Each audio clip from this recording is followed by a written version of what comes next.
being a human, how I can make this education system sustain and return on the investment, that is again a turning point. We have to make our lesson plans bit into small parts, and then we are quickly giving them break to get energized again, and then again making them to engage again. So for early years, basically the engagement models work. And then finally, what is required is the learning outcomes. Similarly, in the numeracy, we do color coding and we make the children learn subject wise according to the color codes, integrating with different colors. Again, it is not AI based. The teacher is giving the creativity level to the children that you can use the colors accordingly.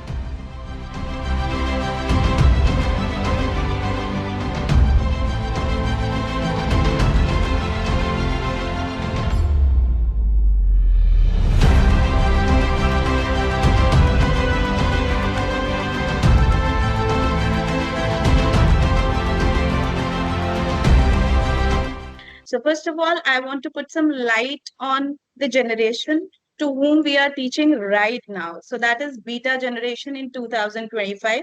And in 2000, before 2025, it was alpha generation. And I belong to a millennial one. So there is a void. So in that case, we have to meet the needs of the children accordingly. So that is the reason why we are discussing this topic. So being a millennial, at my time, I was digitally adaptive. I was not aware of the word internet, but during that passage of time, I came to know about the word internet, and slowly and gradually we assessed that. But the generation who was up to 2025 was the generation which was digitally native. They were having a lot of exposures for tablets, smartphones, mobile phones, and internet connectivity was so easy for them to assess. And then right now, 2025 batch, that is a beta generation, is technologically completely integrated.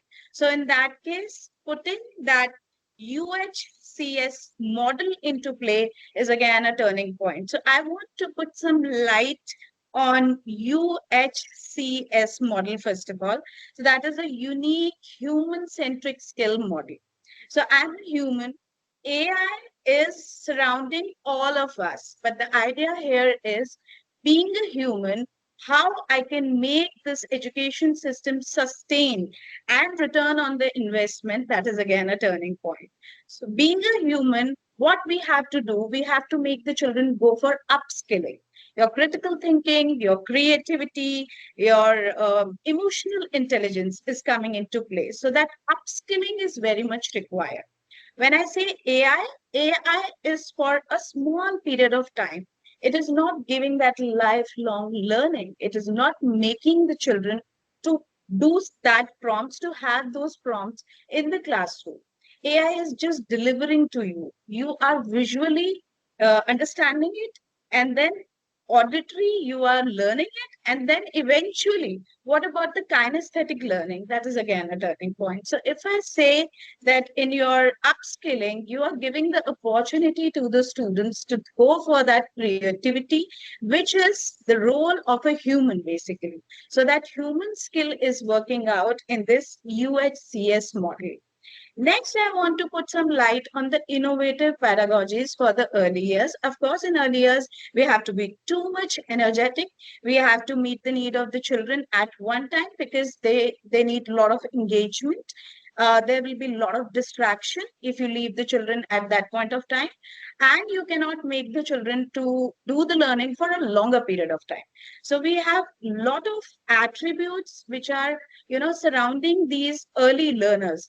For them, we have to be very much ready with the upcoming activities. So in that case, what we have to do, we have to make our lesson plans bit into small parts, and then we are quickly giving them break to get energized again, and then again making them to engage again. So for early years, basically the engagement models work. And then finally, what is required is the learning outcomes. So in your AI era, when you are giving the opportunity to the children to learn through AI, that is through different tools, basically, here I want to put very important emphasis on certain pedagogies which are absolutely human centric. There, no AI is governed. So, first of all, I want to put light on color coding. This is what the person model, which I put into emphasis in my early years, where we take different primary colors into consideration. Later on, the secondary colors will come into play. So for the primary colors, children are pretty aware of four primary colors gradually in 1 month or 2 months. And then later on, we relate the literacy and numeracy, that is the FLN learning system, with the color codes. For example, they are in an age where they go for learning of the strokes, where they go for the learning of letters, where they go for the learning of new numbers. So for them, that is entirely a new world. So for them, we relate it with the different color codes, basically. So this color coding AI is not giving. This color coding is given by the teacher. It is completely human centric. In this AI age also, you are giving the opportunity to the learners by your own creativity level. And see, children, they grasp accordingly and they learn, they learn meaningfully. They understand that this letter is having this color code, so I relate it accordingly. So it happens like that. Similarly, in the numeracy, we do color coding and we make the children learn subject wise according to the color codes. Later on, art integration was too much into consideration as per the CBSE. Now, the new term is coming into play, that is the rainbow learning system, where you make the children feel happy, right? Children in the classroom should learn accordingly when you're giving that kind of environment to the children. So, in that case, when you are making the learning very colorful, when you're making the learning system not that chalkboard type, but yes, integrating with different colors, again, it is not AI based. The teacher is giving the creativity level to the children that you can use the colors accordingly and you make your projects, or you can say your project based learning on the basis of different rainbow colors. So again, it is a UHCS model. Next, I want to blend a little bit from NEP 2020, which was saying Jadui Pitara. So this Jadui Pitara is again not an AI one. It's a Pitara who is having a lot of things inside. And the moment you give opportunity to the children to explore from that Pitara, they learn like anything. They are curious, they ask you questions, and even you tell them the answers later on, even when they ask you, you do not know the answer because that's the beta generation, isn't it?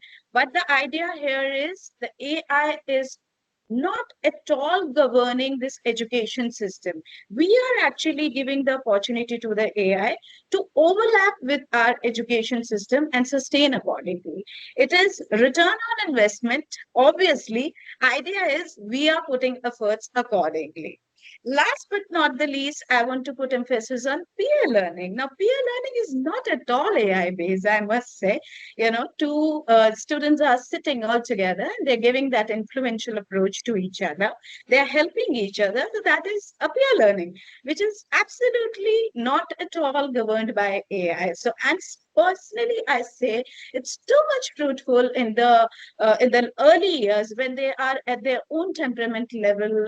They get friends with each other and they talk with each other and they just want to share what they are feeling inside, and then they learn accordingly. So it's something which is really fabulous, and I personally feel that there are not many pedagogies like this which we can implement in our learning system. And of course, our learning system is safe and it will sustain, though AI is in need of time because it is integration of the technology which is required, isn't it? Because I had shared you that millennials, alpha and beta are having little gaps in between. So we have to meet those gaps at one more time, and then we have to balance so that the parallel learning system will be there.